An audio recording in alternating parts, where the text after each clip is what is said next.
میرے ساتھ موجود ہیں عامر خان اور ان کی Mrs Rabia Aamir. Thank you very much for your time. جی جزاک اللہ خیر, thank you very much for having اس.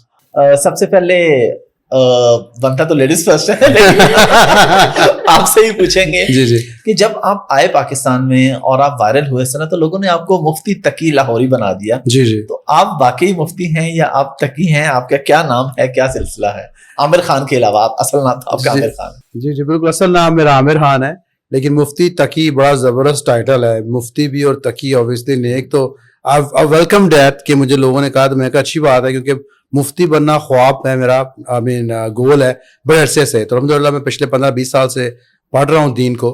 تو ابھی حالیہ میں نے وفاق سے کورس بھی کیا ہے, تو ہم عالم الحمدللہ وفاق سے, تو آن ٹریک ہوں مفتی بننے کا, لیکن ٹائم نہ دینے کی وجہ سے بڑا سلو ہوا ہے, لیکن بننا چاہتا ہوں, بنا نہیں ابھی. تو تقی بننے کی تو ہر مسلمان کی کوشش ہے کہ تو نیک ہو جائے. تو مفتی تقی جب لوگوں نے نام رکھا تو مجھے تو اچھا لگا, لوگوں ٹیز کرنے کے لیے رکھا, لیکن میں نے کہا یار this is a very good title, so I will adapted, لوگ دینا چاہ رہے ہیں تو لیٹس ٹیک اٹ. تو پھر وہ ویسے سلسلہ چلا, لیکن مفتی میں ابھی نہیں ہوں اور تقی بننے کی کوشش کرتا ہوں الحمدللہ. چلیں جی, اللہ تعالیٰ آپ کو مفتی بھی بنا دے اور تقی بھی بنا دے.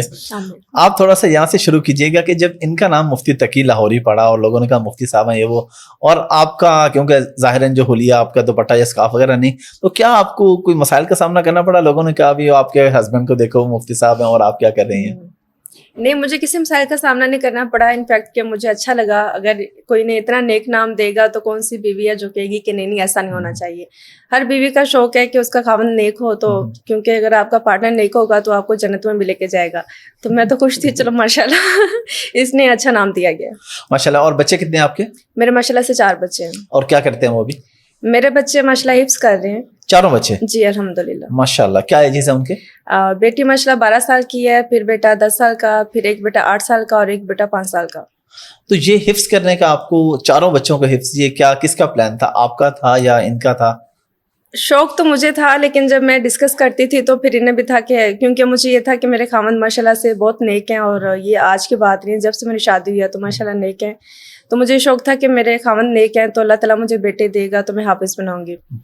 تو اللہ نے بیٹا دیا, کیونکہ مسجد جاتے تھے تو پھر مجھے تھا کہ میرا بیٹا نیک ہوگا تو باپ کے ساتھ مسجد جائے گا. پھر اللہ نے ایک اور دے دیا, میں نے کہا میرے دونوں بچے جائیں گے. پھر ماشاءاللہ اللہ نے ایک اور بیٹا دے دیا, تو 3 بچے تھے. تو پھر مجھے تھا کہ یہ مسجد جاتے ہیں اور خدا نہ خاصہ میرے بچے اگر خراب ہو گئے امریکہ میں رہ کے یا برے ہو گئے تو یہ تو اچھی بات نہیں ہوگی کہ خاوند جو باپ ہے مسجد جا رہا ہے اور بچے کلب جا رہے ہیں. تو میں کہہ رہی انشاءاللہ میں نیک بناؤں گی تاکہ باپ کے ساتھ مسجد جا سکے. تھوڑا سا ہمیں بتائیے گا اپنا کہ آپ کا یہ سفر کیسے شروع ہوتا ہے ان کے ساتھ؟ باقی سفر ہم ابھی آپ سے نہیں پوچھتے, یہ والا سفر آپ کا ان کے ساتھ, آپ کی شادی کب اور کیسے ہوئی؟ لو تھی, ارینج تھی؟ اوبیسلی ارینج تو نہیں ہو سکتی میرے ایج میں آ کے, لو ہی ہوگا.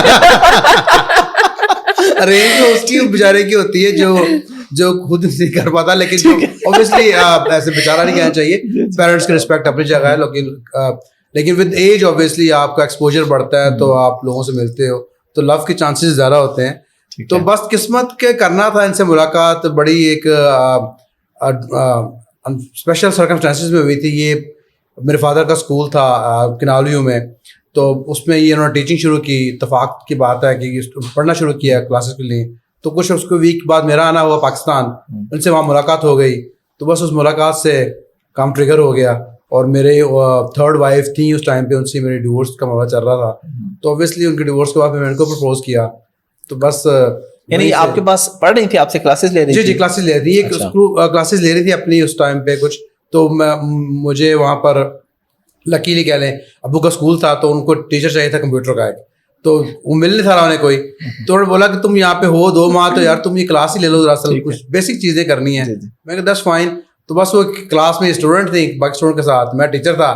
تو بس الحمدللہ اتنی اچھی لگی, کچھ تو پسند آئی, تو وہاں سے معاملہ شروع ہو گیا. تو آپ کے والد صاحب نے اس کے بعد تو نہیں آپ کو کلاسز لینے دی؟ نہیں, اس کے بعد میں نے نہیں لینے دی.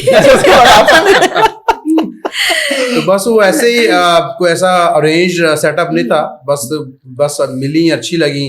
تو میں نے سوچا کہ اتفاق سے ملاقات ہوئی ہے, اور جو ہے آتے ہیں ان کو اچھی لگ رہی ہے مجھے, اور اچھی لگ رہی ہے سب کو, ایوری تھنگ واز گڈ. تو بس وہاں سے پیار کی محبت کی اسٹوری شروع ہوئی. تو پھر کتنی دیر میں نکاح کر لیا آپ لوگوں نے, یعنی ان کو دیکھنے یا ملنے کے بعد کتنے عرصے بعد آپ نے شادی کی؟ کوئی 4-5 ماہ بعد. اچھا,